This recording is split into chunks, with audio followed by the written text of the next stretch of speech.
It's real cool. And you're getting me guests. You introduced me to Zaria. We're here today. How are you feeling today? I'm assuming your first podcast episode. This is my first podcast, yeah. I'm feeling good though. I mean, it's interesting seeing the connection between you two, how you were on the podcast and then you introduced him to me and, cool stuff. Yeah, so that's how community works. Is even with Juju, we met very randomly at an event.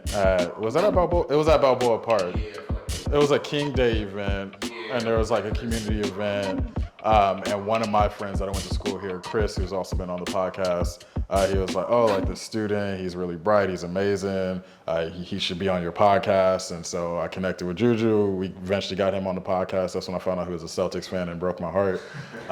Then you introduced me to Des, who's been on the podcast, and now you continue the lineage of Juju's connections on the podcast. Usually with these episodes, I like to get started with an icebreaker question, randomly off the top of my head. And today's icebreaker question, because we were talking about good sweats, which listeners, if y'all don't know that there's a such thing as your nice sweats, I encourage y'all all to get a pair of nice sweats. But for the icebreaker question, when you think of like your own sense of fashion, when you think of the clothes that you feel most comfortable in, like what's like your comfort fit? I'd say a comfort fit for me would be a black tank top, kind of fitted black tank top, navy jorts, a fitted hat, and some sneakers. Fitted hat. What color is a fitted hat? It's brown. Brown fitted hat? It's a primitive hat, yeah. Okay. And then, just deck it out with some silver jewelry and call it a day. Silver jewelry over gold? Yeah. All the time or just? All the time. All the time. Are you a silver or gold person? Most definitely. Most definitely. Then switched up immediately. I would say silver is what I wear the most, but like gold, I feel like I'm a little bit of a mixture of both. But silver, I think I lean more towards silver. I think I'm more of a silver person, but if I'm leaning towards gold, I'll do a warm silver. Warm silver. Yeah, instead of a pure silver, these are pure silvers. Okay. But warmer toned, kind of like a white gold-ish. Okay. I'll do that. Okay, I'm with it. Yeah. I was like, so far I've learned about black girlfriend phenomenon and then warm silver. I've never heard of warm silver before today. But silver is always my thing, like this, it's not even showing, but I have this obsidian necklace. Wow. And it has silver on it. Silver has been one of my favorite colors, like my favorite color combination. And this gets into my answer about the icebreaker question too, but blue, black, and silver is my favorite color combination. Anytime I'm not feeling the best or I'm having a rough day, especially let's say in the mornings I don't want to go to work, I'll always throw on a blue shirt. Just being in the color blue just brings me to a peaceful state of mind. I can't wear sweats to work, but even my nice sweats I can't wear to work. But I love, in terms of a comfort fit, I love just a nice pair of sweats, blue shirt, usually a graphic tee. I have this actively black Star Wars t-shirt on, love supporting black owned apparel, black owned merchandise. But yeah, just something real casual, something that I could do whatever with. It's a little more difficult now that I live in the Inland Empire because it is so hot. Coming to San Diego yesterday and just feeling an actual breeze for once, I haven't felt a cool breeze in months. Because in the IE, it's 107 degrees at 6 p.m. No, can't do that. And the breeze is hot as well. So it's just hot air blowing at you. But at some point it feels a little good, but then to come here and I get this nice sea breeze, it's wow. So it's good to be back in San Diego. It's good to be here on the podcast. The first official question of the podcast, so Zaria, where are you from and how does that shape the person you have become or in the process of becoming? So I am born and raised in San Diego. I've lived on the same street in the same house my entire life. Wow. I've never moved. I think having that sense of stability has definitely shaped my life, as in, I think chaos comes in different forms. It doesn't come from my home per se. But yeah, I'm from here. I went to a K-8 school, so then I went to the same high school. I'm still in high school, and yeah, I haven't had much change in my life per se. Oh, I can imagine being because I've had a consistent house in my life up until last year, but I moved quite a bit. So just thinking about the fact of growing up on the same street, staying there. What part of San Diego? Is Southeast San Diego? Southeast San Diego. I feel like everybody who I have on the podcast who's from San Diego is from Southeast San Diego. That's where the real people be at. That's where I had such, not a negative opinion of San Diegans, but it took me a while to like people from San Diego because I was meeting a bunch of people not from Southeast San Diego, though. Yeah. But once I met people like Chris that actually rep San Diego in the right way and have like a love for the city versus being in La Jolla where, yeah. Yeah.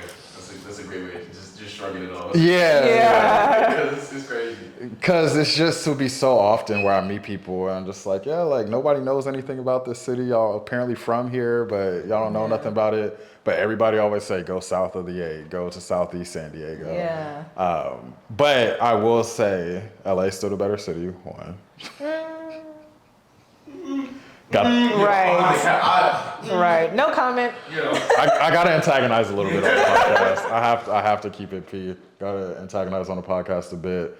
But my one gripe with San Diego will always maintain, y'all never got a good burger place in San Diego.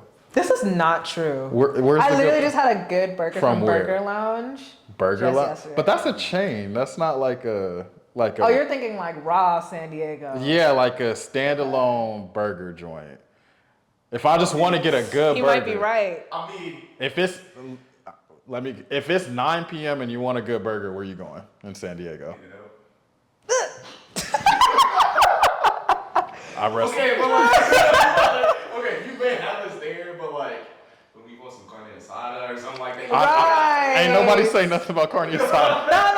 If we talk about Mexican food. But we're not talking about Mexican food. That's the thing. Y'all kill the Mexican food game. I can always get carne asada fries. I can always get rolled tacos. I always get a good burrito.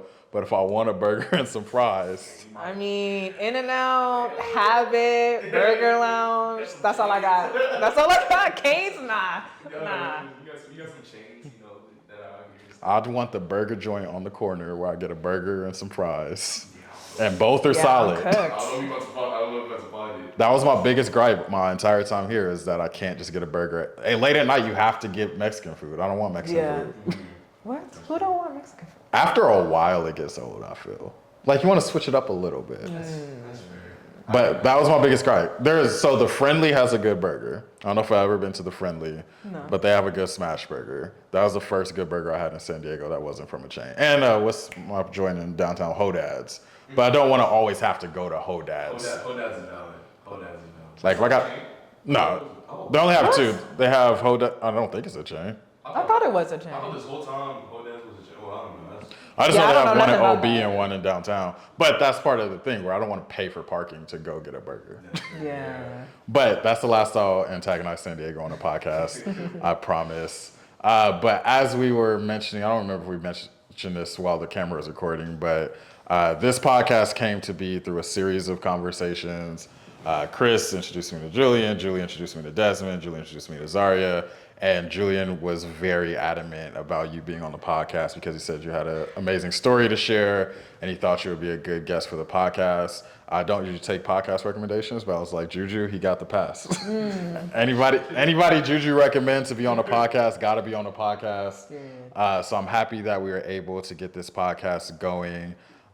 So usually I follow up with where you're from with how we cross paths, but we literally just met today. Right. This is the first time I'm doing a live podcast with somebody I met. This is a lot of firsts. You are the first person I'm recording with at UCSD, first person I met and recorded with in person on the same day, youngest person to ever be on the podcast too. So I need to get you a plaque in the Banquet Hall. That's just like Zaria's plaque. Of just I should get like a awful. little medal, We'll have Juju sponsor because he's gonna be in space working for NASA and whatnot. So that's the plan. That's the that is the plan. But the reason why we're here today, I had the opportunity to read do you call it your hair trilogy stories? Or? Yeah, hair notes. Yeah. Hair notes, that's right. So you have this highlight on your Instagram page called Hair Notes, documenting the journey with your hair. And it was really resonant for me specifically, and one of the things I wanted to make sure to talk about on the podcast because you have this journey with your hair that I'll let you tell the highlights of the story, but in terms of cutting your hair, I have the reverse hair journey of letting my hair grow. Oh, wow. Okay. Yeah, so there was a time it was 2015. So we had this event on campus called Flexing My Expression, which is an open mic. Right. November 2015, I cut my hair for that event, and that was the last time that I cut my hair low. And since then, I just let it grow. I've had it in twists, obviously like trimming it up from now and then, but I literally just let it grow. And after a while, it went from like a mini fro, it went to free locks, and it was doing its own thing. People asked like, oh, what are you doing with the hair? I had no idea what I was doing with my hair. I was just like, I'm tired of styling it every day. I don't feel like paying to have nobody do this. And it just started doing some stuff and it looked cool. Nobody had the hair that I had. And I think hair is something that is so important for everybody, of course, but especially for Black folks. I think there is a very rich connection with our hair.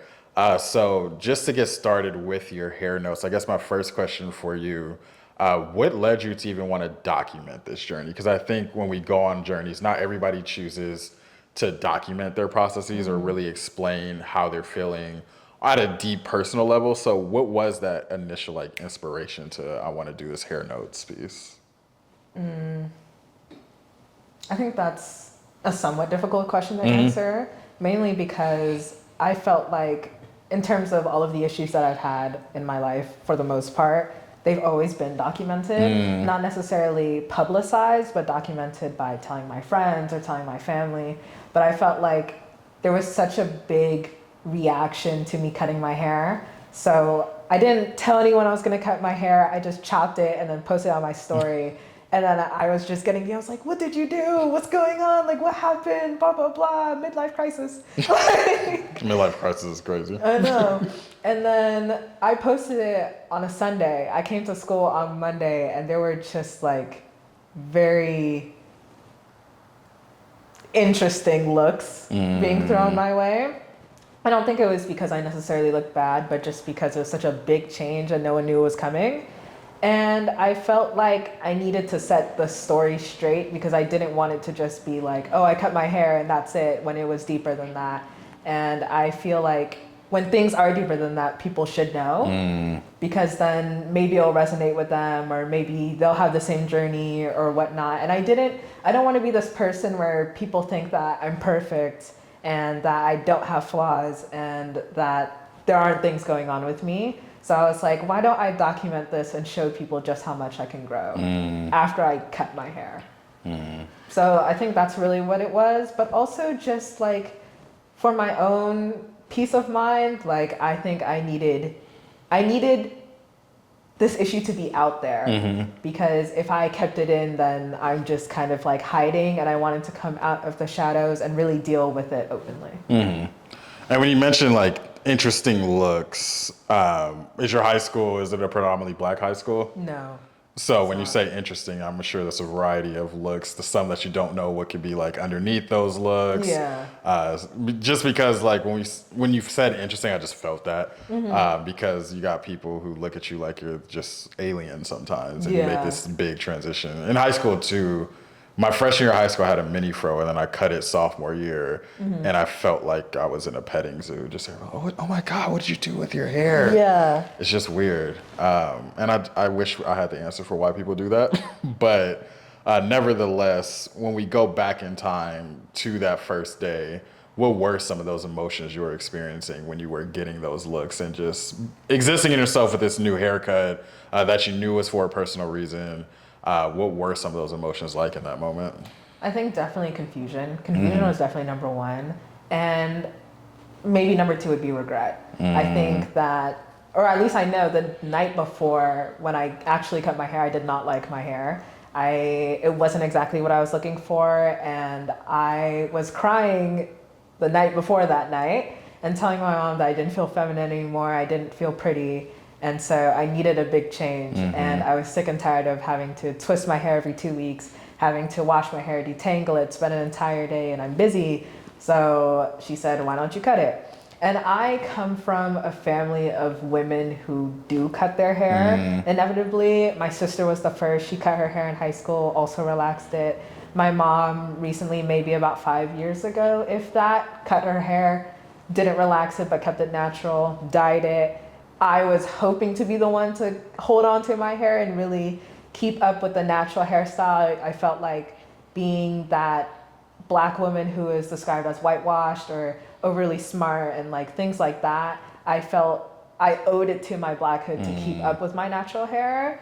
And when I realized that it wasn't working, I was like, okay, I need to chop it. And so when I came to school that day and I felt like, one, I don't like my hair, two, my hair is straight, three, my hair is cut, like, this is such a big change. And I think my energy radiated that it was a big change for me. And I think like the emotions I was just feeling was just, this might have been the wrong decision, or I'm not getting the reaction that I hoped for from myself and from others. So it was just a mess. It was a mess, to put it simply. And what was that reaction you were hoping for from yourself or others? I think I didn't hope for it to be that it instantly made things better, but I was hoping that I would feel better. But I felt worse. And like, at least from others, when it came to changing my hair from getting twists to braids, it was always like, oh, I love your hair. I love this haircut. I love this design. And then after I cut it, there was nothing. It felt more like radio silence. And I'm just like, please, anybody say something. Like, even if you say you don't like it, just tell me. But no one's saying anything. But they're not saying anything substantial. That's the thing. They're just saying like, wow, that's a big change. Like, why did you cut it? And I feel like these questions have like a underlying like, oh, this looks like trash. So I wish when it came to my hair that people were just straightforward to me. And in hindsight, I feel like it came with a little bit of paranoia, that perhaps maybe I'm exaggerating it by constantly looking for some sort of confirmation about how people feel. But I think in the moment I needed it. Yeah. No, I think that makes sense. And I think that's very human too, like when you're going through such a big transition, and it sounds like this was a emotional phase, like you mentioned, crying the night before, 2 nights before. And sometimes just being seen by another human being in that moment can go like a long way. Yeah. And like you said, something substantial too, like something that shows an actual investment in who you are versus, like you said, kind of having an undertone of like, oh, why did you do that? Or I don't think people really understand how much their undertones come out in what they say and the questions that they ask. Even so, even right now, my hair is kind of doing its own thing, but my hair was starting to free lock itself back. And I told one of my friends, I was like, oh, I'm about to, I don't really feel like doing anything with my hair, so I'm probably about to get the free locks again. They was like, oh, please don't. I was like, oh, you didn't like it? Wow. I was like, this whole time I thought everybody was cool with it, but apparently people didn't like it. I was like, dang. That was such a direct reaction. Yeah. Too. Like, please don't. I was like, y'all could have said something if I was over here just looking crazy. Right. And granted, it was looking a little crazy, but I thought people was rocking with it. People said it was cool, but apparently some people really wasn't messing with it. I was like, all right. And that was our friend, right? Yeah, it was a really close friend, actually. Who just let you look bummy. Like, not that you were looking bummy, but No, I feel to you. him, though. Yeah, Like but that. I think also, and that's where I think college was very helpful too, because it was here at UCSD where I really started just understanding more about the relationship with black folks and their hair, especially black women with their hair. A friend of mine, Chelsea, we both worked together at the Black Resource Center. She also worked at the Women's Center on campus, and she actually did this, I forget the name, but I think it was called Rooted: The Matter of Black Women in Hair. Okay. But she did like a documentary talking about black women's experience with hair, some of the issues that they face, some of the stigma that they face. Also talking about like taking care of your hair. And this is like me at 17, 18 years old, coming into college for the first time. And there's a lot of unlearning and learning going on at the same time, learning about masculinity, learning about femininity, learning about hair. And in high school, all you needed was a brush, a do-rag, and some 360 waves. That was all I knew about. I wasn't thinking about the deep conditioning, the leave-in conditioner, the tea tree oil, the black castor oil, all these different facets of it. But as she was doing a documentary, I was learning just about how important hair can be for somebody. And it was interesting because it was, when she showcased the documentary, I'm pretty sure it was like a closed event for black women only. But that was the point in my time where I first started thinking about my own hair and what I would want to do with my hair. And so all of that wrapped in the fact that whenever people talk about their hair journeys, now I'm very curious, because whether it's for spiritual reasons, whether it's for personal reasons, whether it's out of laziness, like what are people doing with their hair? And so going back to that moment in high school for you, you come to school with your new haircut, you're getting the non-reactions or the reactions that you want or don't want. At what point did you decide, or what was the night like when you first started writing hair notes? Like, walk us through what that origin story to hair notes was. Like if you remember when you first started writing it and first posted it to your story. I remember I talked to my friends about it first. I was just telling them about how my day went and what I was hoping for from my hair. And I realized that they already kind of understood this because they were all Black. So this was not something that I had to explain. And then I realized I'm explaining this to the wrong audience. I'm explaining this to my circle who already understands. And they're not the ones with the issue. And I felt like, okay, but I also need to explain it back to myself. So then I started to write. And then I realized, well, I share things on my story all the time. I write poetry, I share poetry and all these different things. So why don't I like document this growth for myself? And then anyone who wants to join in can listen. So I post it on my story. And I will say, we're going to get to this a little bit later in the episode. It was probably 2 or maybe 3 paragraphs in, I was like, oh, she's a poet. Before I even knew you were a poet. Because I'm a poet too. And when I was reading it, I was like, no, this is poet coded. Like only a poet writes like this. Because just like how reflective it was, the word choice you're using.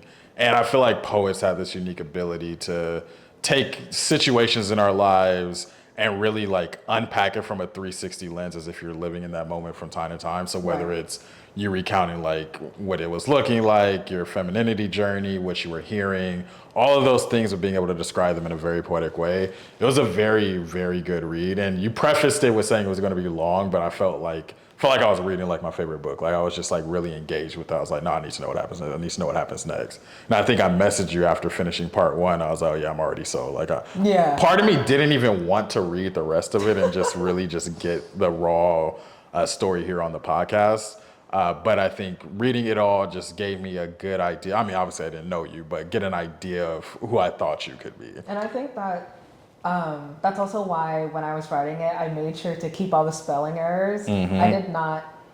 Okay, so one thing about me is that when I write people a letter, I write it in pen because I don't want it to be this perfectionistic thing. I write it in pen, I write one draft, I don't rewrite it, and I make sure that it's like my raw thoughts and emotions. That's how I give letters. And I felt like this Hair Notes trilogy was a letter back to myself. Therefore, it had to be as raw and as creative and as honest as possible. And in order to do that, I did not reread. If any of you read it, it has a lot of spelling errors, a lot of grammatical errors. But that was on purpose because I feel like when you're going through a very emotional time, it is very raw. It is very messy. And so to really capture that, I wrote it, I had the draft, I did not reread it. I posted on my story and said, hey y'all, if y'all want to read, go ahead and read it. But, y'all just gonna have to deal with the spelling errors. I don't know. And it's funny because I don't think I even noticed any. Like I'm sure there's some in there, but I think when you have such a rich story that you're reading, like I don't care if you misspelled this word. I don't care. I don't care if this is the right word. Even if you made up a word in there, I don't care because this is your story. And I think it's very impactful in that way. And I think kind of fast forwarding just a little bit, but we'll come right back. I really also appreciate at the end of Hair Notes where you kind of did a reflection on who you were during phase 1 of it, phase 2 of it, and phase 3 of it. Just because I really you really magnified what those growth moments were, and you like pulled excerpts from it. I feel like it was in an AP literature class, honestly, which was really dope. But if you had to give like a synopsis to starting with phase 1 of Hair Notes, what is that phase 1 of the journey? Like for listeners who haven't read it yet, how would you describe this kind of the Spark Notes version of phase 1? Okay, so phase 1 was definitely just like my intense, very honest reaction to cutting my hair. It was this sort of storyline that covers why I cut my hair, why I straightened my hair, and how this is almost like a circle back to who I was to start. So when I was younger, I had a really, really thick afro, which I brought a picture. No, could you show and tell here? Can we see it? I'm sure that I'll zoom in on it on the post edit. So I really had a huge afro. It was very thick, and every Sunday my mom would do my hair. I would sit like on the floor on this sofa pillow, and she would do my hair for like 4 to 5 hours. And that does not include washing it, detangling it, having to chase me around because I didn't want to do it. It was just this really long process. And it was just too much for me. It was too much for her. And so when I was in second grade, she relaxed my hair, which for people who don't know is like permanently straightening it. And that was the start of a very big hair shift for me because I felt like, for one, I didn't really click with the black girls in my school. I went to a predominantly white school. It was a Spanish immersion school up here, like La Jolla. Kind of like how you were talking about how Southeast and La Jolla are two very different places. I started in La Jolla and I grew up in Southeast. So it's just, yeah, it was a very, very rough situation for me, especially because I have straight hair. I'm in La Jolla. The white girls I don't fit in with because we don't relate culturally. But I have straight hair, so it's like, I guess I kind of fall in there. And then with like the other black girls who have their cornrows or their braids and whatnot, I don't fit in either. I also have never owned a pair of Jordans. I've never been immersed in black culture. My parents are Trinidadian, so they don't even really mess with that. They're like, Jordans, psh, you know? And so I did not grow up with anything concrete culturally. I think that's where the instability came in. It wasn't from home and it wasn't from school. It was just inner turmoil, really. And so, yeah, I had straight hair and then I got sick of straight hair. And then when I was in 5th grade, I started my natural hair journey again. And then I suddenly cut it off. And that's what Hair Notes #1 is about. Just talking about the context of having straight hair to start, doing that natural hair journey again, and then feeling like I lost that journey all over again. No, I think that makes a lot of sense. And I think that's where, as I was reading it, I think it was the part when you were talking about like the 4 or 5 hours sitting, getting your hair done. Because like I said, up until like 2015, besides like having a mini fro, I largely had like taper fade or very short hair. And I would have women in my life who like go get their hair done and take like 6-7 hours. I'm like, what are y'all doing for that long? I'm like, what could possibly take that long? Then I got long hair. Then, because I had the free locks and my ex-partner, she combed them all out for me and then she twisted my hair and I'm like, oh, this is what y'all be doing. Y'all be sitting here. I was like, I cannot do this. I can't just sit on this floor. It's not for the weak, man. And I'm the weak. I promise you I'm the weak. Especially like those first couple times, because just the gripping, the roots, and I'm just like, this hurts. How do y'all deal with this? I respected every woman in my life so much more after the first time I got my hair twisted. And even before that, my friend Asia like gave me cornrows when my hair was relatively too short for cornrows, but she made it work. But it was that grip, and I was like, ooh, like I swear my hair is bleeding right now. But just that sitting in one place, your hair's getting pulled, the comb, the detangling, your back start hurting after a while. Like, just a lot of different things that go into it. It's overstimulating. And so part 1 of the Hair Notes, you finally do the chop, you go to school, you get the reaction. Part 2 of it seems to be kind of a retrospective. I think it was like 3 or 4 months into... 5 months short. 5 months. So 5 months later, before we get into what you wrote in the second phase of it, what were those like subsequent months like as you're entering this new phase of your hair? You've already gone to school, people have given their reactions, but now you're starting to like grow with it and understand like what it is and get used to it for you. So what was that period like between phase 1 and phase 2? It definitely felt like a very strong transitionary period. So like I said to start, I cut my hair and I didn't like the haircut. So then it was about finding what I wanted to do with my hair, whether that was like tapering the sides or if I decided that I didn't want my relaxer to be as strong and kept it kind of curly. Just figuring out what worked for me. And it was very difficult because I could only get my hair done maybe once every 3 weeks. So in that span of time, I'm like scrolling on Pinterest trying to find like black women with relaxed hair with a pixie cut specifically, and it's like not popping up. What I'm finding is like women with wigs that happen to be pixie cuts or women with natural short hair. And so I felt like it was just another example of me not being represented in my hair journey. And so I was like, okay, well, shit, I guess I'm doing this by myself, as per usual. And then it was just like navigating friendships was interesting. Like there were moments where I had events where it's like, okay, I don't like my hair, I'm gonna wear a hat or I'm gonna wear a headscarf. This was the first time I wore a headscarf, was when I cut my hair. And yeah, just figuring out how to style it and figuring out who I connect with. And in that time, I was talking to this guy, and I felt like was someone who I was really close with up until I cut my hair. And after I cut my hair, there were comments like me being called an Indian boy or just gay, for example. And I wasn't upset with like comments like gay because it was like rude per se. It was just because I was like, okay, well, for one, I'm bisexual, so it doesn't cover the whole story. But two, you're using this as a derogatory term. And also, you're a man and I'm talking to you semi-romantically. So for you to call me gay is just, I'm very confused. Yeah, it's a weird tactic. Yeah. So hair notes number 2 is just, it was split into 2 factors of one being like, oh, there's this guy and like, how I'm navigating my hair. And then number 2 was like when I finally started to get comfortable and being like, okay, I know what I'm doing. Yeah, I really don't have many comments for high school boys, and I'm sorry. No, you're real.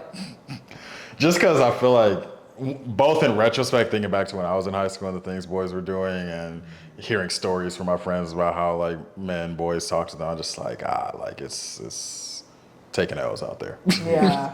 But I think phase 2 was where I really started to see how much that, like, you talk a lot about femininity and discovering like that type of feminine energy and how you're presenting yourself, how you're being perceived. At that point in your life, where were you with your own identity without, like, not taking into account like what people are saying to you, but for your own identity, where do you feel like you were at in your life?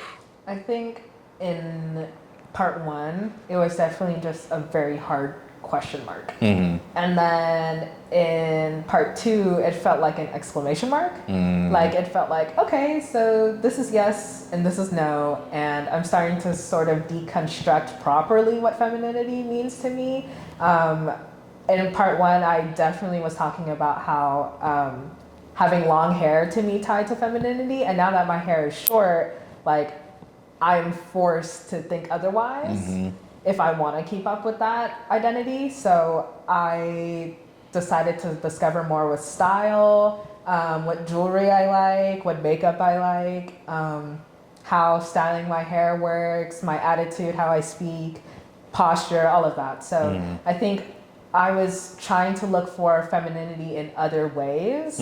And yeah, it was definitely just like trial and error for me. And where do you think you've got like your, like, inspiration is not necessarily the word I want to use, but who was modeling femininity for you? Like whether it's in media, whether it's what you're seeing on social media. Because one thing that I was just thinking about as you were saying that, I feel like when I was growing up in high school, like the social media we were most predominantly on was like Twitter in its earlier stages, a little bit of Instagram. But I feel like now you all have such access to just a wide spectrum of identity, a wide spectrum of masculinity, femininity, as well as our country has a long way to go for a lot of things. But thinking 10 years ago, where we were when it came to LGBTQ identities and gender as a spectrum, a lot less was understood, a lot less was vocalized, a lot less was hyper visible, to where I feel like our exploration of identity came a lot later. At least speaking for myself, like I wasn't really thinking about identity in that way. So I came here at UCSD. So when it comes to like exploring your own identity, where they're like role models you're looking to, or people who were emblematic of the type of femininity you sought out, if that makes sense? I'd say definitely on TikTok. A lot of TikTok creators who didn't describe themselves as androgynous, but rather just women with masculine features. Those came across on my page a lot, like very strong cheekbones, or were wearing a lot of black, a lot of streetwear, but yet still embodied a feminine energy. And I think that's exactly what I was looking for. this isn't a content creator, but an example that comes to mind is Catwoman. Like, I have a lot of pictures of her on my Pinterest, and I think I relate to her in some way, in the sense that she's like this ultra feminine figure with really short hair, you know? And I think she's probably the only fictional character that I've seen that feels similar to me. Gotcha. So I was a little concerned you relate to her as a burglar at first. no. So who's your Catwoman? Is it Zoe Kravitz then? Yeah. Okay, that makes sense because I mean she had short hair in the movie too. But yeah, no, I think that's cool to think of like some of the fictional characters too that can embody some of those characteristics that we see. Which leads us to part 3, and then after we finish talking about each of the parts, I actually want to pull a couple quotes from it and get some reactions. But we go to part 3. How long is this since cutting your hair in part 3? So part 2 was in April, and then I think I wrote part 3. I think it's all like July, right? Yeah. Yeah. So this would be 7 months. 7 months. And I think that was the other thing, because when Juju mentioned like your hair journey, I thought this was something that had happened like a while ago. Then when I was looking at the dates, I was like, oh, this is recent. So this is like great fodder for like having a conversation about it on the podcast. But so it's July, 2 months ago now, you write part 3 of this journey. Where are you at in part 3? Where are you at this summer? So I was in Spain studying abroad at a university, and it was my first time kind of fully independent in some way. Like, I'm shipped across the country, or shipped across the world even. I'm staying at a dorm. I'm with people I have never met. I'm at this university. And it's just like, now I have full control of the narrative. Like, nobody knows me. I can present myself however I want to.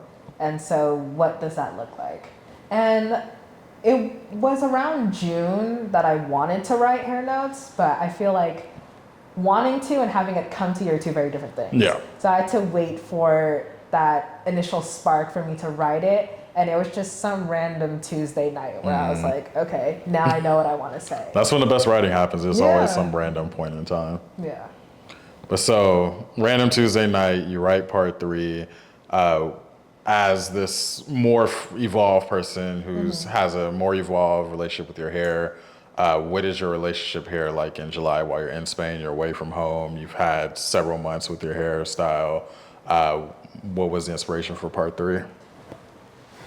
I think it was, I think it was the moment where I had to go buy mousse because I ran out of mousse. And I was in Spain and there's like barely any black people. And so I'm looking for black hair products and I'm not really finding it until I went to a supermarket. And then I was like, okay, but none of these have black faces on it. It's not like the beauty supply store. There isn't any image of me. I speak Spanish, so I know what it says. But like, what do you mean like level 4 mousse? Does that mean strong hold? Is this strong hold for straight hair? Will this work for me? And so it's like, it transferred from me trying to figure out what style works for me to me trying to maintain said style. And so I was like, okay, I think I've reached a level of comfortability. Like, I know what I'm looking for. I know it works for me. Now I just have to find it. And I think that's where that shift came in. And how long were you in Spain for? I was in Spain for a month and a half. A month and a half, wow. Yeah. And was it like a overall like study abroad program? What brought you to Spain? Was it like a class that you were taking? Because I'm not used to high schoolers studying abroad. Right. So it was a study abroad program. I went to take an international exam to be certified for speaking Spanish. And so I was there. I took 4 different classes, and then at the end of it, I took the exam. Okay, awesome. Let me go ahead and go to your Instagram real quick because I want to, there are some passages, I should have screenshot them, but it's all good. We're doing live podcasting here. But I want to just pull out some quotes because like I said, as a poet, whenever I'm reading something, I love just diving into like, who was this person at this point in time? Why are they saying the things they're saying? And just really trying to get to some of the thought processes behind it. The first thing that stood out that I really resonated with, and this goes back to part 1, you said no one has $250 lying around and braids being a luxury. Because I think that's something that gets understated too when it comes to like us taking care of our hair. It can be pretty expensive. Like overly expensive. Like, Yeah. and that's also part of what led to me having free locks. I'm like, yo, I don't really want to spend $200 to have somebody do this right now. Yeah. Like braids being a luxury. And when you think of, I guess the question is, how do you feel about the fact that part of it is an investment, but at this point in your time when you're cutting your hair, like, did it feel like freeing it all to like not have to worry about paying as much, or do you still find yourself like investing a lot into your hair? I think for me, it wasn't like the freeing part did not come about the money. It came about the time. Because having to spend 4 hours standing doing my hair every 2 weeks was just too much. Like it almost felt unreasonable, or even like a curse, one might say. Because I think about my white counterparts, and they don't have to do this. Right. Like me talking to some of my friends about the fact that like, yeah, I actually have to undo my hair, wash it, detangle, then do it again, just for it to only last 2 weeks. And they're like, well, I could never deal with that. And like, yeah, and you never will, you know? And it's just like, yeah, so it was definitely a big time thing. I think the money aspect was huge for me when I was younger, before I went natural. Because all of my friends were also from Southeast. All of the black kids were from Southeast. And I grew up below the poverty line. I'm still below the poverty line. And so for me, having braids was like this big thing. I did not have braids until I was in 5th grade. That was the first time I got box braids. Wow. And I think that was also one of the big like, oh, what did you do? Like, this is a big change moment for me. While my other black friends all had braids all the time. So to me, I'm just like recognizing that, oh, even though I'm below the poverty line, you're also below the poverty line, and we're all taking the bus all the way up to La Jolla to take these classes, you can still afford to get braids and I can't. And I felt like, oh, maybe I'm just not prioritizing being black correctly. And like, I also have straight hair, so I can't even get braids right now anyways. And it was just, yeah, the money aspect was a big thing when I was younger. And that also transferred to like style with having Jordans. I couldn't afford Jordans, and like now it's really just time for sure. Yeah, and I think time is such a luxury even in itself. I mean, we're in this age where everything is ever present. You have TikToks, things go viral, things go away all in a matter of 10 minutes. Yeah. And I think the amount of time that we have to invest in ourselves, the amount of time that we put into things is very important for sure. Now I want to get into, so this is coming from part 2. I want to get into some of what we talk about, like some of the looks that you get from people, because there's this passage here. You said, looking back, I realized that my confidence is what was complimented, not just my looks. My insecurities showed in my energy. I mean, look at the cover of chapter 1 and the cover of this part. There's a notable difference. And you talk about things that you're still working on and being perceived. So when you think about like some of the validation or lack thereof that you get when people talk about your hair now, as it's been in this process, what do you feel are the most like impactful or what is the most impactful feedback you get when it comes to people actually giving you substantial compliments or actually engaging with your look, your style? Like, does that make sense?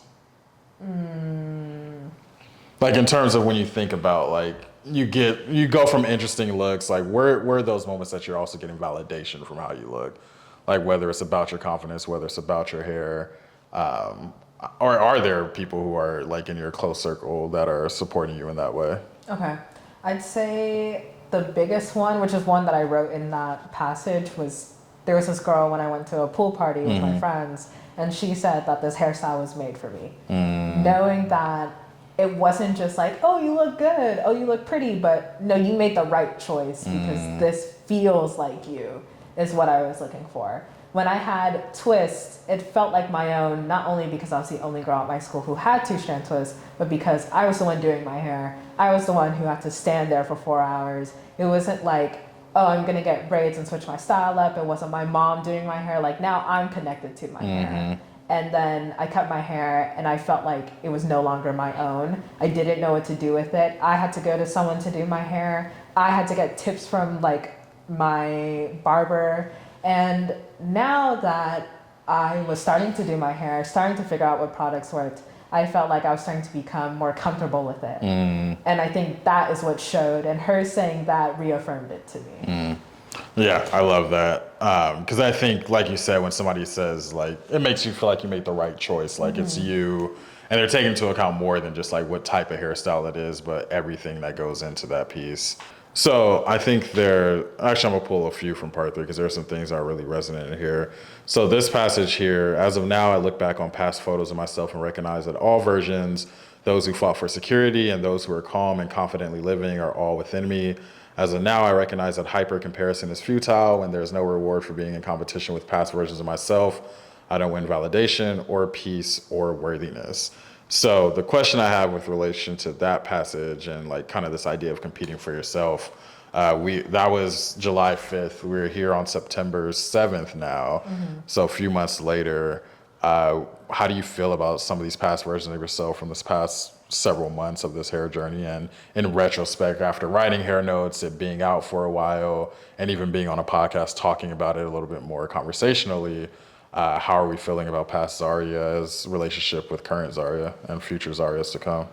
I think me and all my past Zarias all hold hands. Like, it's not that I'm in the lead and we're all walking in a line. It's that we're all walking horizontally, holding hands forward. I think that now I can look at them and recognize that they're all me and not just a version of me that I want to be perceived a certain way, but they're all just different types of me and different phases of me.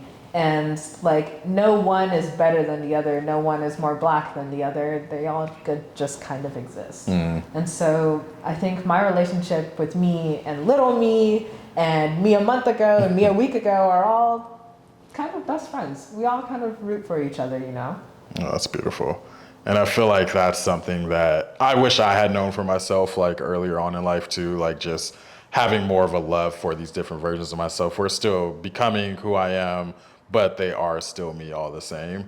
And I think that's something that's been present in a lot of my own writing lately, is just like, I've been Kyler all along the way, even if I didn't fully know who Kyler was. Yeah. It was still different versions of me who are still growing into myself. So I just love that idea of not competing with yourself and just holding hands in a horizontal line. I think that's very beautiful imagery. Yeah. And so in this, actually I'm gonna wait for that siren to go by. Because that's one of the 3 pillars that were in part 3. So compete with no one, not even yourself. And then lesson 2 that you have in there, be secure in possibility, change, and discomfort. It's inevitable. And subnote, you may have unchecked issues. So this is where you talk about, you've been to 3 countries this past summer, Spain, Anguilla, and the UK. What does that lesson mean for you in the now? So being secure in possibility, change, and discomfort. What does it mean to be secure in possibility?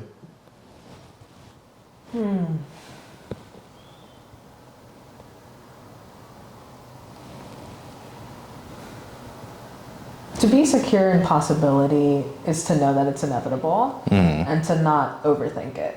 I think to take things at face value and recognize my emotions and the logic that comes with it. I think that being in a space that is new and uncomfortable, I should recognize it as new and uncomfortable and just move forward like that. Real uncomfortable and moving forward with that. And I think just because we talk about this notion sometimes about like getting into your comfort zone or out of your comfort zone into your stretch zone or your areas of growth. And I think the more that we understand that some of these things are inevitable and we don't have control over it, I think it can lead to a lot. Because I think there was also something in here about essentially the world didn't end when you cut your hair, the world didn't end when these things happen. And I think that we can sometimes get into these disaster scenario plannings where it's like, oh, if I make this drastic decision, everything's over. Like there's no going back for that. And I feel like just in reading all about your hair notes, there's just so many different facets that I found it right here. So dear Zaria and readers, the world didn't end when you were uncertain. It didn't end when you cut your hair or cut them off either. The world didn't end when life became uncomfortable. The only thing that ended was a cycle. You've grown. So I think that was really beautiful. And then lesson 3, keep going, but never forget how far you've come, nor from where you came. So once again, being on a podcast now, thinking about how far you've come, I want to push this to the future. Where do you think you're going? What's future Zaria looking like? Future Zaria is not concerned with her image in terms of her hair. I think she just wanted to represent where she is in that current moment. Like, if I want to have long hair, I'll wear a wig and not feel any sort of way about it. If I want short hair, I'll cut it and it's fine. And I think that's where I want to be in terms of hair. I know that even right now, like, a bit of me still feels like I'm attached to something in some sort of way. Like, now that I have short hair, I feel like, oh, I have to keep up with having short hair. And then if I go back to having long hair, it's this dramatic shift. It's this like big event. But I don't think it has to be. And I think that when I think about my white counterparts who dye their hair, cut their hair into a bob, keep it long, layer it, it's never this big thing. It's just like, oh, you cut your hair, wow, cool. You know, and I want to feel that way about that for myself. And so that's where I feel like I want to go in terms of hair. Not related to hair, I have really big dreams and very big goals. I want to become a cognitive neuroscientist, which is why I want to study at UCSD. Pray I get in. I want to become a cognitive neuroscientist. I want to, if I become rich enough, start my own scholarship fund. When you become rich enough? Yeah, when I become rich enough.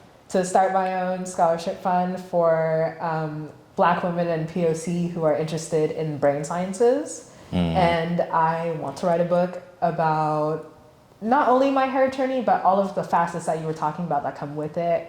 And I also want to be on a TED Talk. Not just a TEDx, but the TED Talk. Kind of, Julian was on TEDx as well. Here at UCSD, right? Yeah.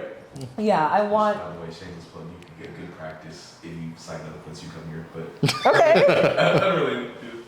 Yes, I want to push past that and just do a big TED Talk, you know? And if I could have the dream, I would want to win the Nobel Prize. Hey, I'm with it. You heard it here first on the Banquet Hall podcast. Future Nobel Prize winner Zaria. I'll be here for it, and as soon as you win it, I'm posting this on YouTube as a link, and I'll be like, hey, she said it here on the podcast first. Because that's the goal of the podcast, too. I'm interviewing people who I know are going to be dope in the future.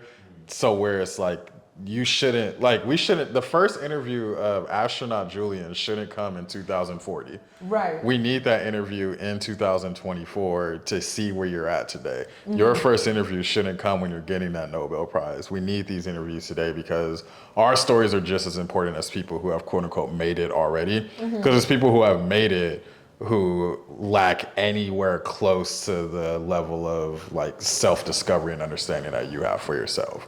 And I think it's very important for folks to hear folks talk about their journeys early on, because when it comes to writers, when it comes to artists, when it comes to creatives, people see this final product and they're like, oh, that's really dope, but they don't see like all that comes underneath it. They don't see the hard work that comes with it. But you mentioned a couple of things I did want to make sure to talk about. I'm trying to think of which one I want to start with first.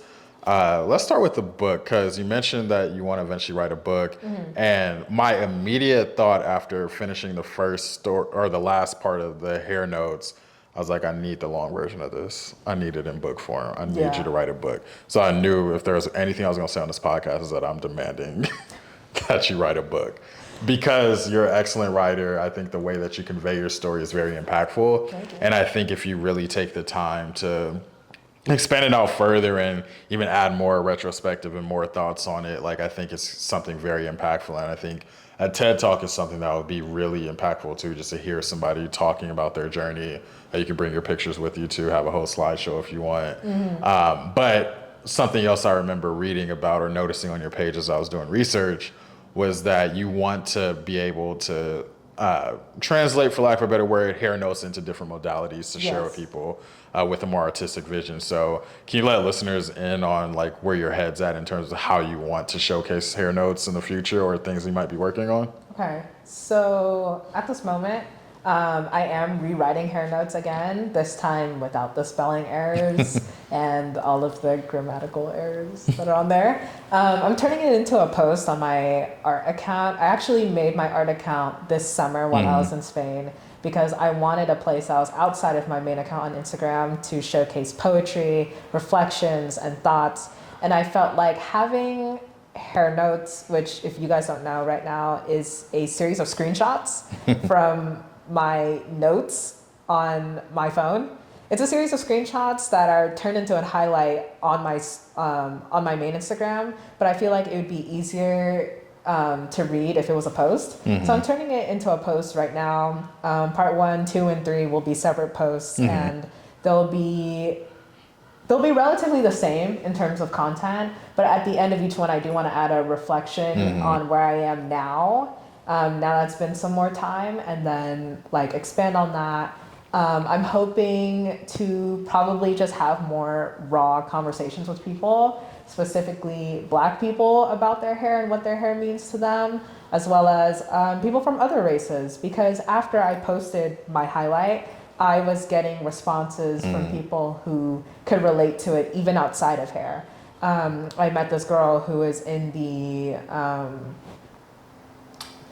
theater at my school, and she was saying how she feels the same way, not about her hair, but just about her style. That her style is constantly changing, and she wants it to be feminine because she feels like she's misperceived. And that me suddenly doing something drastic made her realize that like, oh, like maybe I don't have to change my style to be perceived a certain way. Maybe the way I walk, maybe the way I talk, maybe the way I hold myself will naturally embody what I wanted to say. And for the people who don't understand, they just don't get it, you know?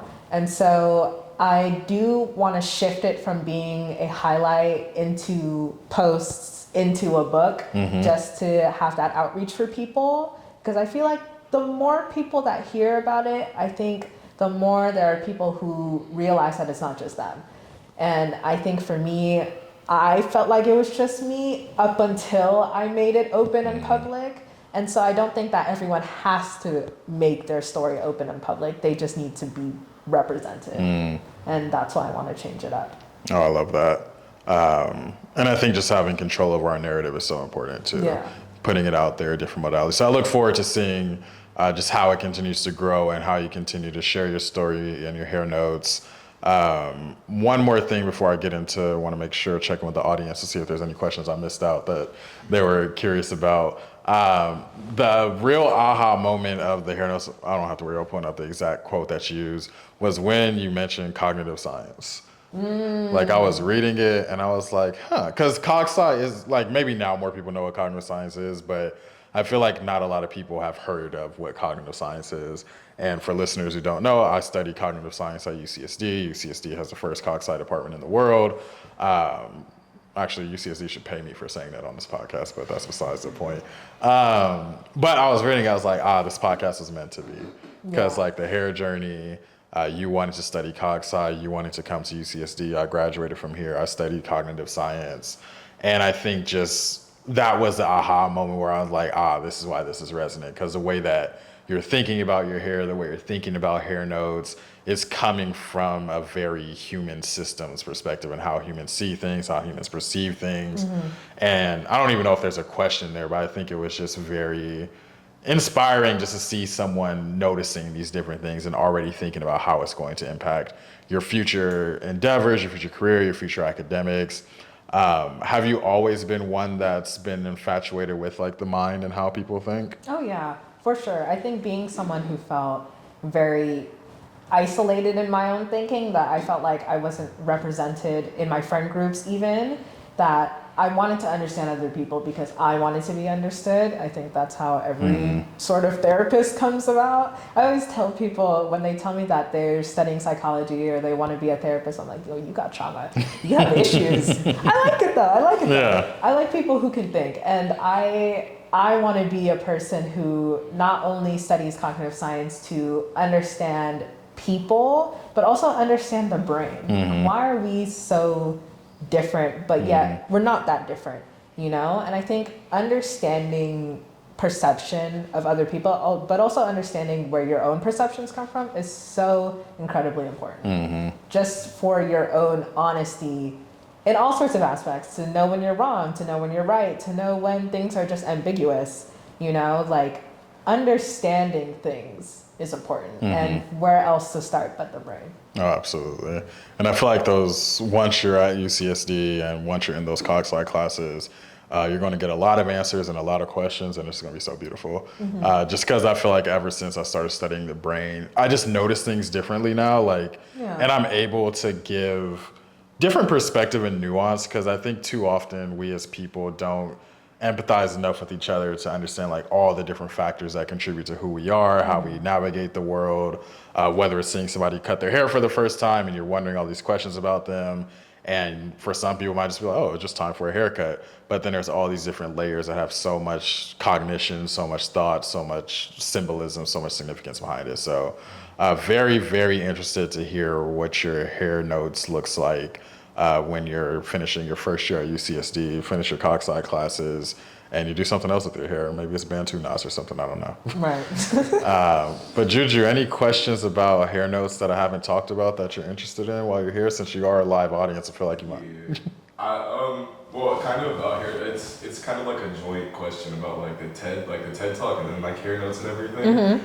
Like, and I asked, right, so the question is, what would like the title of your TED Talk be? And I asked specifically about the title, right, because I feel like a title is very important and stuff. Just where like, I don't know, I wrote like a 6-page essay yesterday, and the title kind of just like puts everything into like a nice bow, for lack of better terminology, in terms of like, this is how I would coin it in like a one sentence kind of thing. So to reiterate, like, what would your title of your TED Talk be if you have one off the top of your head? I have never thought about this, because I don't know if my TED Talk would be about hair notes. I wonder if my TED Talk would be about my book in general, which I think my book would maybe have a chapter or two about my hair, but I think it would be about, like, again, the different facets, the different struggles that I've had that all kind of interlock with my hair maybe.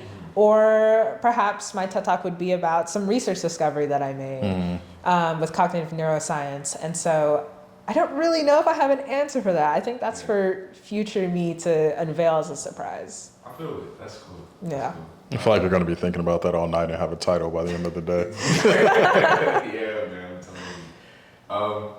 Yeah, that was like the major question that I had and everything too. Just to kind of, I guess to feed off of the question and everything, are you gonna keep like the title of like hair notes and everything, or are you gonna also, because you mentioned that you were gonna like post it, I guess like quote unquote like officially and everything, so it's like a more structured post that makes it easier to read. Are you gonna kind of change it up, or is it just gonna still be like a raw kind of just like hair notes, and then like kind of leave the people with that? It's definitely going to stay as hair notes. And I think that's really important, because it really is just notes. Like, it feels like a sort of scientist making observations and then jotting down things about like what they see, what they feel, and the 5 senses, you know? So for me, hair notes really is just notes about my hair. And it's also reflectionary. I think that the subtitle to all of the hair notes chapters like is important, because it's not just hair notes, now it's hair notes and this little bit of context.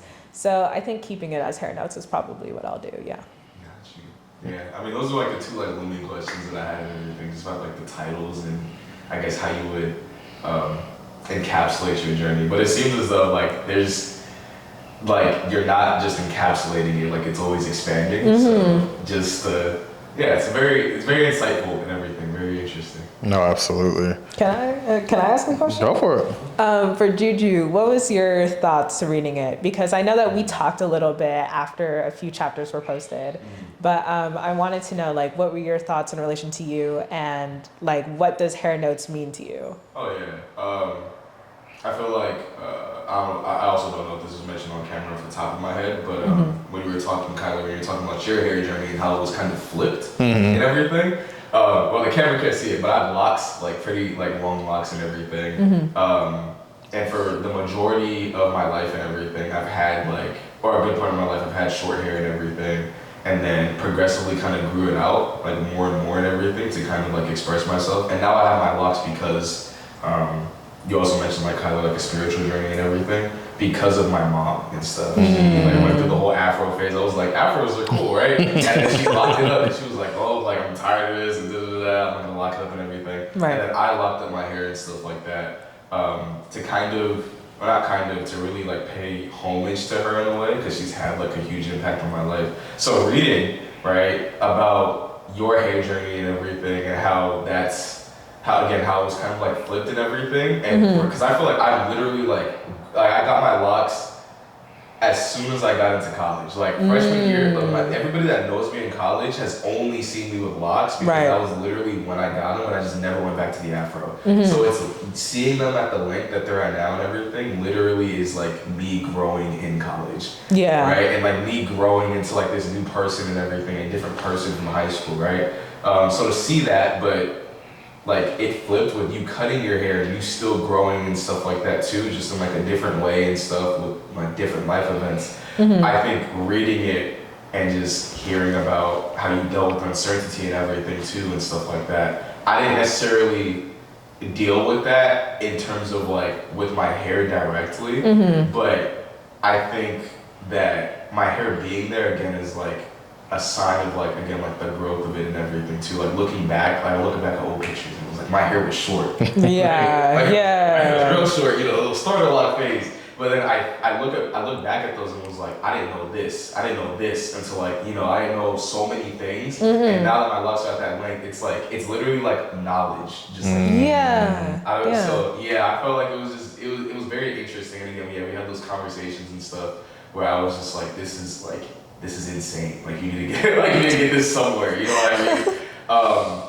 And I feel like too, I've even thinking about people that I'm gonna send this podcast episode to, and also even recommend like what you wrote directly and stuff, because even hearing you talk about how the Black community and everything too, you specifically touched on like Black women and everything, because that was like your experience. I feel like it needs to be heard. I've had Black women in my life and everything who have had similar experiences in the sense where they're not necessarily happy with their hair and stuff like that, but they don't have that direction, or they may not necessarily have reached that point yet to like take the initiative to kind of change it up or something like that. They don't know where to kind of go with that. And I feel like what you have brought to the table is not necessarily the pathway, because it's different for everybody, but a pathway in that sense, to show like, no, it's very much possible to craft your own way, your own journey and everything regarding this. So it's very long-winded, but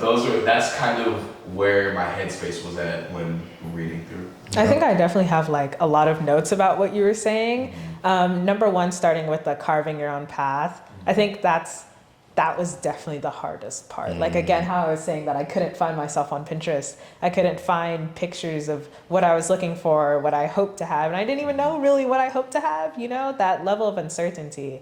And I think that also falls into, how do we deal with insecurity?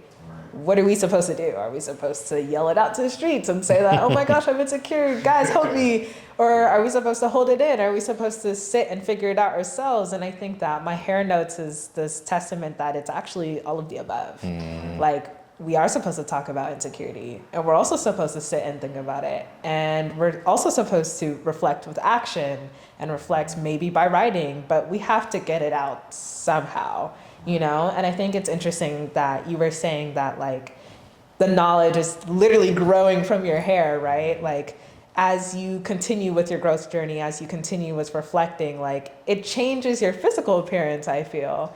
For me, it happened to be cutting my hair. And I think that comes with another note of what is masculinity, what is femininity, and what is that in the Black community, right? Like we tend to cut men's hair off. Why do we cut men's hair off? Why do they have to keep their hair short? You know, and why do we tell women, don't cut your hair, like get it to back length? Like hair is such a big thing in the Black community, especially with so many different like layered meanings. Like looks have meanings, length has meaning, texture has meaning, color has meaning. Like no one ever really talks about all of these different meanings. You know, you dye your hair, you're perceived a different way. You cut it, you're perceived a different way. You keep it long, you keep it short. Like it's so much. There's so many layers to Black hair that we ignore, I feel. And I think it's interesting because you both said that you started growing your hair out, right? And I think that like that's such an interesting thing because it's reversed for, again, the women in my family. We all cut it to start over. And starting over for you guys looks like growing it again, you know?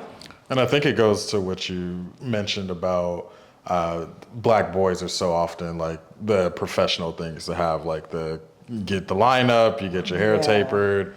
It's all about having a lineup and having waves, having a lineup, having waves. And nowadays, I love whenever I see black men having long hair, especially at younger ages, because like grow your hair. I love seeing little black boys like 3 years old with like their own locks forming or whatever it may be, just because it's like our hair is so policed, it's so politicized. So I just love seeing and if you want short hair, for sure, have short hair. Yeah. But if a black boy wants to have super long hair, like I hope he has super long hair. My grandma to this day, if she even thinks I cut my hair a little bit, she gets so mad. It's like, did you cut your hair? I'm like, no, grandma, it's shrinkage. I didn't cut my hair. It's like, oh, good, never cut it. I think she has some resentment because my dad's bald and he used to have a jerry curl. But never cut your hair, never cut your hair. And I think it even expanded to the beard too, because I went to a private high school and we couldn't have facial hair. We could have a mustache, but we couldn't have a beard. And so since then, I've never had like a baby face since I graduated high school. Like I just kept the beard growing. And I think part of it also comes to like a rejection of some of the ways that our hair is so oppressed by the oppressors. Yeah. Because when my hair was in a transitional phase and it was starting to lock itself up, it looked unprofessional, and I liked that it bothered people. Like I liked that this level, because it wasn't orderly, it wasn't professional. Like, oh, what are you doing? When are you gonna cut it? You should cut it. Look, I'm like, nah, like you don't like this, I'm gonna keep going. Yeah. I want you to see me at this $1 billion university in a suit and tie, working my ass off with my hair looking like this, and you can't do nothing about it. Yeah. Like I just love it. I love it so much because it also gives people permission. I feel what we do with our hair. If you see somebody in a full-time job and they have hair or they have tattoos or whatnot, it gives permission to be yourself. It gives permission that you can show up in these places with your hair in these traditionally black styles and culturally relevant styles, and that be okay. It can be professional to have dreadlocks, and it can be professional to be tatted up, and just really destigmatizing these things. Yeah. Because back in the day, like growing up, people always like, oh, you need to get your hair cut, you need to look nice and trimmed up. But now, like you see, like one of my friends, an old roommate's Kenny, he's a dentist. He has super long locks. They're red. He got color in his hair, and he's just being freely himself. And I think black folks need more permission to just be able to live how our hair naturally looks. Yeah, it's definitely a statement to be human, to just be you, you know? I think to kind of interject again and everything, or to I guess add on to that and everything. There's a professor who recently, like he worked at NASA and everything, stuff like that. And I think he's someone that I aspire to be in terms of how he carries himself and everything too, because he is unapologetically like himself. He has he's an astrophysicist working for NASA, stuff like that, but has like arm tattoos and everything. Wow. Perfectly comfortable with showing it, has his natural hair out and everything. And I feel like people like that are very much needed. Right. Even now when I'm talking to people and stuff, where like this is first interactions, I walk into a room, I have a tattoo, locks, whatever it may be, right? And I tell them that I do astrophysics. All of a sudden, it's like their face lights up. It's like, dude, whoa, and then it's like it's an interesting like way to start a conversation and get people within like into astrophysics, for example, because it's like no, like this is something that's amazing, but it doesn't have to be on an unattainable pedestal in a sense. I have to look a certain way, I have to be a certain way to get this. And I've met so many different people with so many different personalities and everything that do astrophysics, because it's one of the major things that I say is that I'm still Julian, Juju, whatever it may be, and I so happen to do astrophysics. Yeah. Like astrophysics is something that I'm passionate about, but if you were to ask me who are you, it's a separate thing. I'm not the subject within itself because of the amount of, I guess, stereotypes, whatever it may be, that come with it that I don't associate with. So, I connect with that heavily. That was the sort of identity I was looking for when I cut my hair. Like, I didn't want it to be like, oh, I'm Zaria, and like, actually, I'm the hairstyle that I have right now, you know? Like, I wanted it to now be like, I'm Zaria, and I just so happen to have short hair. I just so happen to have 2-strand twists, you know? And so being able to like say like, this is me, and then these are the different parts of me that you can look at, I think it's so freeing, because you're not as attached to anything per se, you know? And like, it's even better when you can see all these different things and it just feels like you, you know, because you're the centerpiece. What you're doing and all the things that you have and the way that you look is not the centerpiece. So not anything that you put on or put off feels like you, because it's just accessorizing. Yeah. Yeah, absolutely. So as we get to the tail end of the podcast, I do want to leave some space for, and I think it's a good transition from what you just said, for the holistic view of who Zaria is. Because obviously you have your hair notes, but you are a holistic person. There's multiple aspects to who you are. Obviously, we could be here all day to talk about your whole life journey. I'm not going to make you stay here for 17 hours.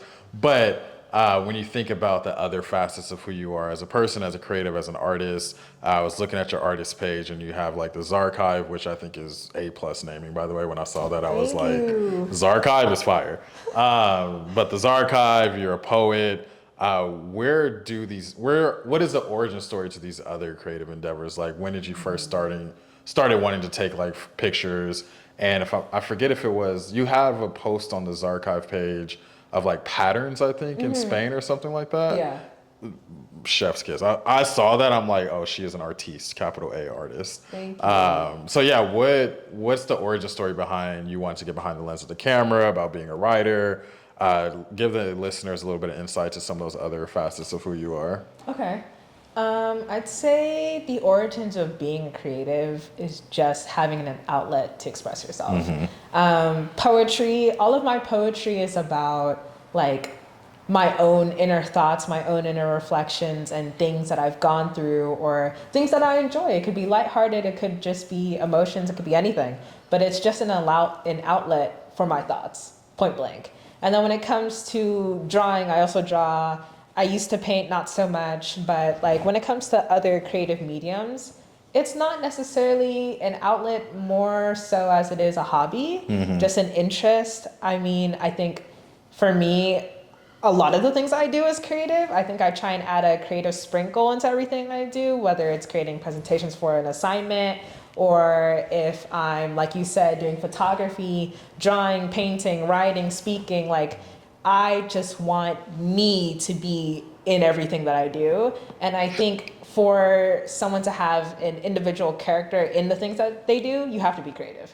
That's the whole point. Like, in order to express yourself in a way that feels like you, that represents you holistically, it has to be creative. So I think for me, like, the different hobbies that I have all stem from me just being me. And then there are things that are outside of my art account. Like, I used to mountain bike. I travel a lot. I love having just random conversations. I love music. I've played like 3 or 4 instruments. Just things like that. Understanding the brain came from my own reflections and trying to understand myself. So I think everything that is about me holistically came from me, like rooted in me and my own interests. Awesome. I absolutely love that. Because I think podcasts, they give you a snapshot into people's lives. And obviously with this podcast in particular, like, it's an hour plus of content where people are getting a lot of information about you. But I always like to make sure that I emphasize that we may have like a central theme to an episode, but there's so much more to what makes a person a person. Right. So I want to make sure there's always room for that. But to close us out, I always go through a series of kind of random questions. Not random, I gave a lot of thought to these questions, so let me give some more credit to what I do. I have a series of questions that I feel helps people paint that full picture of who you are and just helps tie the episode together. So whatever first comes to mind, doesn't have to be overly long of an answer, just whatever comes up first.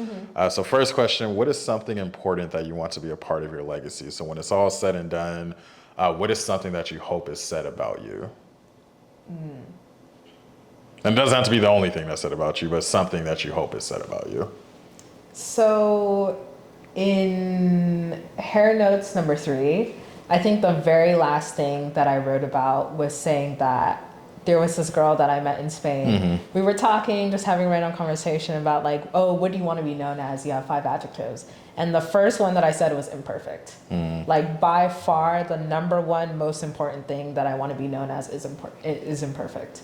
Just that, you know, I went through struggles and I had difficulty, and that achieving and being ambitious did not come naturally and easy to me. It was a struggle, and I had to find myself all the way throughout. Like, I want people to know that I'm not perfectionistic. I'm just detail oriented. And I want people to know that achieving comes from a series of skills, skills that you have to build, not skills that you're born with. And I always say that, like, I feel like focusing on myself and being in my own lane is most important, because as long as I'm focusing on myself and still trying to achieve, I'll always break the ceiling. I'll always break the ceiling. That was one thing that I was talking to my coach in track about. He was saying that I tend to really focus on what I'm doing and whatnot. I'm like, yeah, because if I think about, we were talking about Anissa, a hurdler who went to my school. She's like #1 in the state, something like that. And I'm like, yeah, because if I think about her records and I try and achieve that, I'll never make it, you know? But if I'm just thinking about cutting down my time by a second, by half a second, and really working on myself, there's pretty much nothing I can't achieve, you know? And so I want people to know that, like, Zaria was someone who was imperfect. Zaria was someone who tried. Zaria was someone who got things done because she wanted to get things done and because she worked to get those things done. And I think I want that to cover everything that I do, by far. I love that. And I love the idea of wanting imperfection to be part of your legacy too. Because I know when I was in undergrad here, something I would say a lot to people was that I'm just a guy. Like, I'm tie my shoes just like you do. I'm going to class. I'm really just freestyling life and just doing stuff. And some things work out, some things don't work out. People see the stuff that works out. They don't always see the stuff that doesn't work out. But I always it helped to humble and ground myself too. Not that I needed to be humble, but just in the sense that, like, I'm not this supernatural being. I'm just a guy. There's things about me that are flawed. There's things about me I would like to work on. But at its core, I'm just a guy trying some stuff out. Even podcasting. Like, oh, how'd you start a podcast? I'm like, hey, I just Googled podcast platforms. I got the camera. Now we're here. But I think that idea of imperfection is very key. This next question is one I ask a lot, but I don't always give the context for. So I want to reintroduce the context, especially for new listeners. Have y'all ever heard of the concept of the third place? Like a third place? So there's this notion, I forget where I first learned it. I think I learned about it in my MBA, but we're a lot, so I don't know if, I'm not gonna use that place because they support genocide. I'm trying to think of a different place to use as an example. When you think of like think of your favorite local coffee shop. Like, the coffee shop is a place that exists as a third place for people between home and work or school. Like, we as humans constantly need a third place to where it's not home, it's not our place of productivity, but this third place to convene. We can hang out with people. For some people, it might be a bar. For some people, it might be a church. But we as humans need a third place to go to. Myself, I'm Kyler the Fourth. So this segment is the fourth place. And with the fourth place is, I look at it as like your Zen place. So you have your third place as a place you go to just in between home and school. But what is a fourth place for you? Where is a Zen place for you? Either a physical place or a set of circumstances that you like to create that bring you to a place of Zen. So for example, like, one of the things that creates a Zen place for me, I'm big on scents. Like, I get some lavender essential oils or some incense. That brings me to a Zen place. The beach is another one of my Zen places. So when you think about your fourth place, your Zen place, what comes to mind? Any park. Any park? Being in a park. One of my things that I do as tradition after school is that I go to a park pretty much every day. This school year has been very busy for me with all the weighted classes that I'm taking. And so after my classes, I'll go down to the track twice a week. I'll go to the gym twice a week. And after those things, I'll go to a park with a friend. We'll literally just sit on the grass, lay down, listen to music, talk, not talk, be in the sun. Like, just being in nature is so calming for me. And I think it's a great way to relax before I have to start working again. Oh, absolutely. I'm actually going to a park to record another podcast after this, so I'm looking forward to that. Okay. Next question, where do we want to go? Let's go to Advice Corner. So if I am a young Black girl, or just a young Black person in general watching this podcast, and I've been thinking a lot about my own relationship with my hair, and I want to be more intentional about my hair and start my own hair journey, what words of advice would you give to somebody in that situation?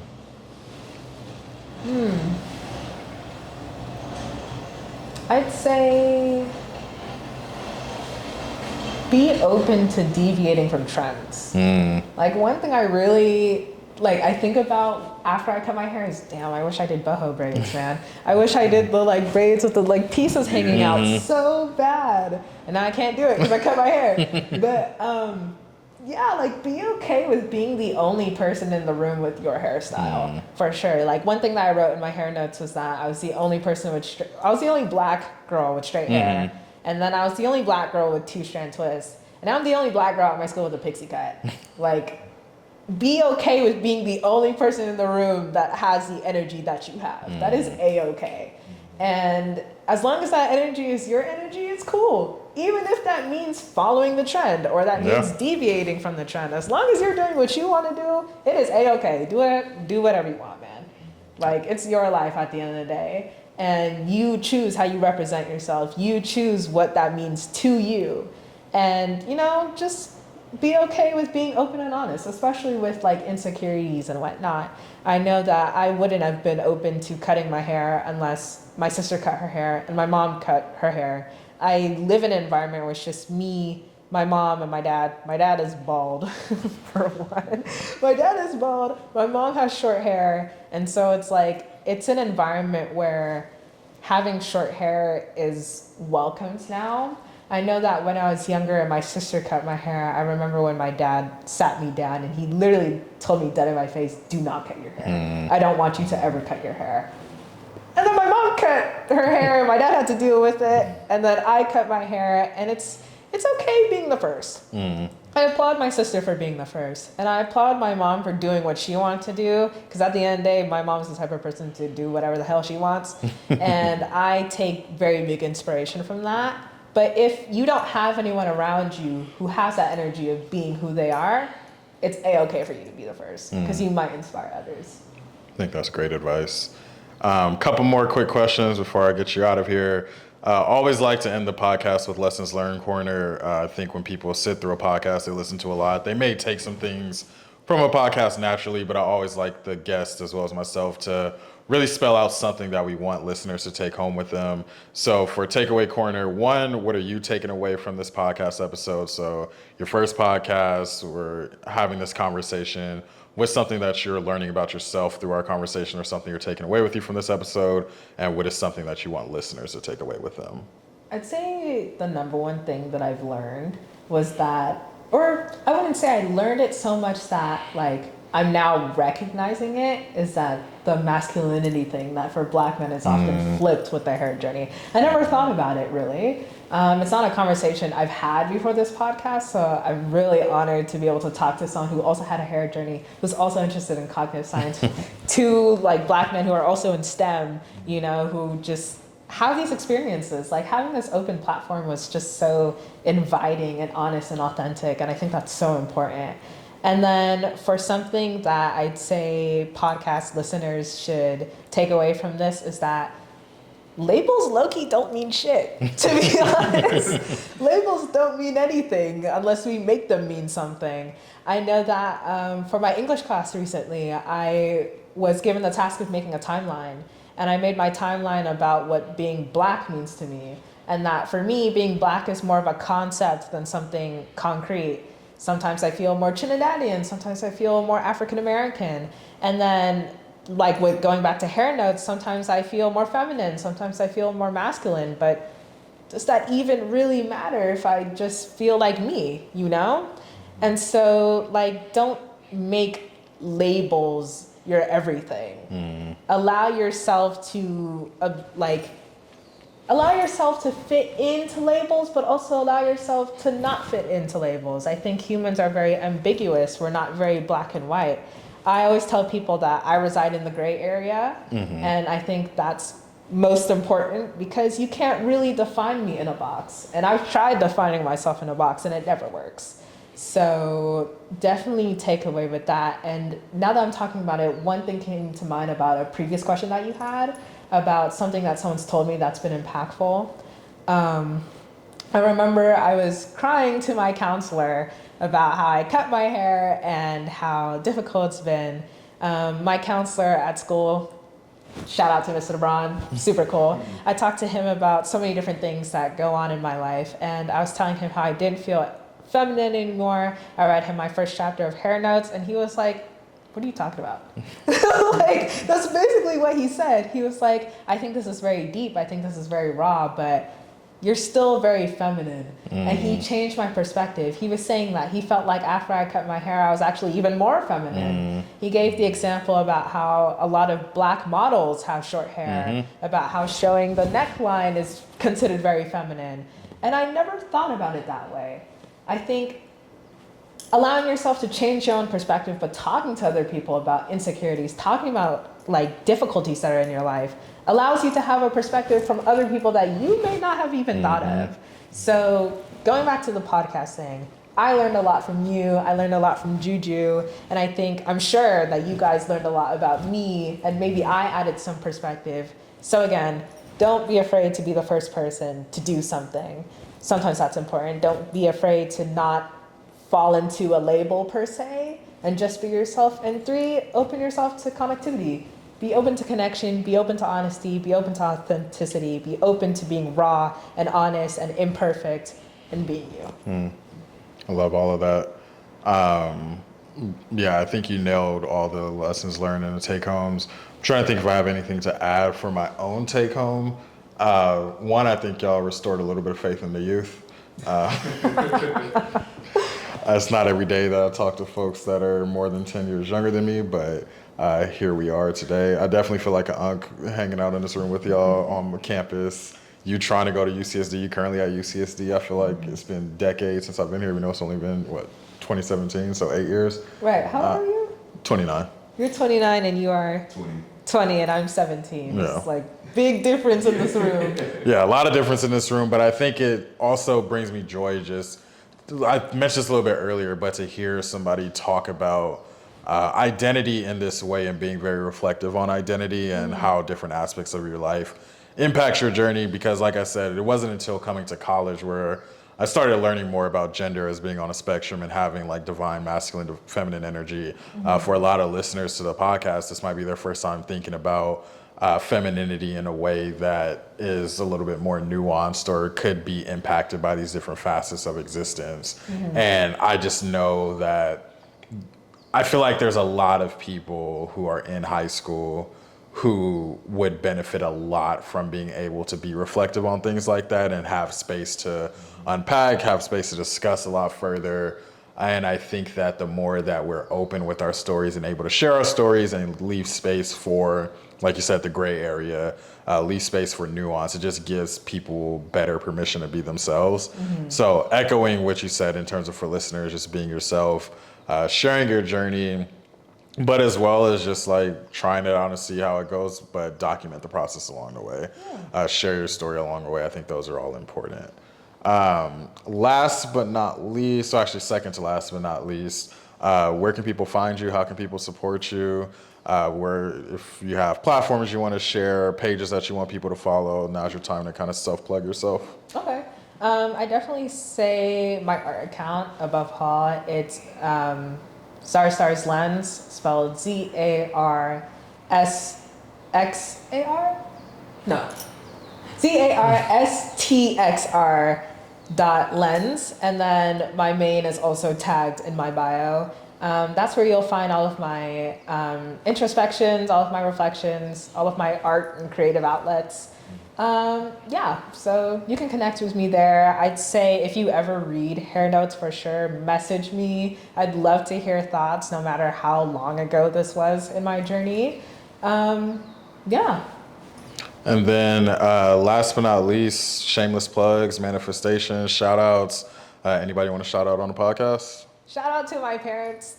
such cool people. Shout out to my mom and my sister for cutting their hair and paving the way for me. For my mom specifically to being open to me cutting my hair and allowing me to express myself in the ways that work for me and holding me down. Shout out to my best friends, Jalen and Alea and Shariah and Dane and all of the people who have connected with me and held me down and seen me cry and be open. Shout out to all the people who responded to my hair notes, giving me their own stories or just giving me a pat on the back or a thumbs up. And to all the people who watch this podcast and sit through the whole thing. Like, there's a lot of content in here, but I think it's interesting content and content worth seeing. So, you know, if you happen to listen to this, you're cool people. If you happen to read hair notes, you're very cool people. And if we connect, you know, that's cool. And shout out to all the future people who helped me along the way and get me to where I'm supposed to be. Absolutely. How long do you think you've been talking on this podcast for? It's probably been like 2 hours. We're not quite at 2 hours. I think we're probably like an hour and a half. But okay. How does it feel? Your first podcast in the books. How does it feel just in general? It feels great. It feels natural. I always love having very raw and honest conversations about whatever topic, even if it's not about me. I love hearing from other people. And one thing I was telling my friends the night before, which you guys don't know, but on Saturday I woke up thinking it was Sunday out of excitement. I was telling them that this feels like the first major event of many to come where I get to speak and get to talk and just like express myself. And I'm excited to see where this goes, where bigger events come. But I'm very happy that this was the first. Like, this is the starting point for me. I know people always look back and they're like, yeah, I remember when I did blah, blah, blah in high school. But how many get to say they've been on a podcast? How many get to say that they talked about, like, a very difficult topic and, you know, got to reflect in a way that wasn't related to college applications, that wasn't related to some sort of form of productivity? Just a raw creative outlet. That's a big thing to me. You know, I feel amazing. And even though like I've talked about this through notes and I've talked about it with people who I know, getting to talk to someone who I've never met, first time meeting this man and I'm on a podcast, that's so cool. And having someone interested is the most amazing thing to me. I feel amazing for sure. Well, I received that. It's definitely validating just as a creative, as a podcast host, because it's the reason why the podcast exists, the Banquet Hall exists, because we all deserve a seat at the table. We all deserve our stories to be told. And these are the stories we're going to be hearing tomorrow anyway, so why not get them started today? But with that said, I want to thank listeners for tuning into the podcast.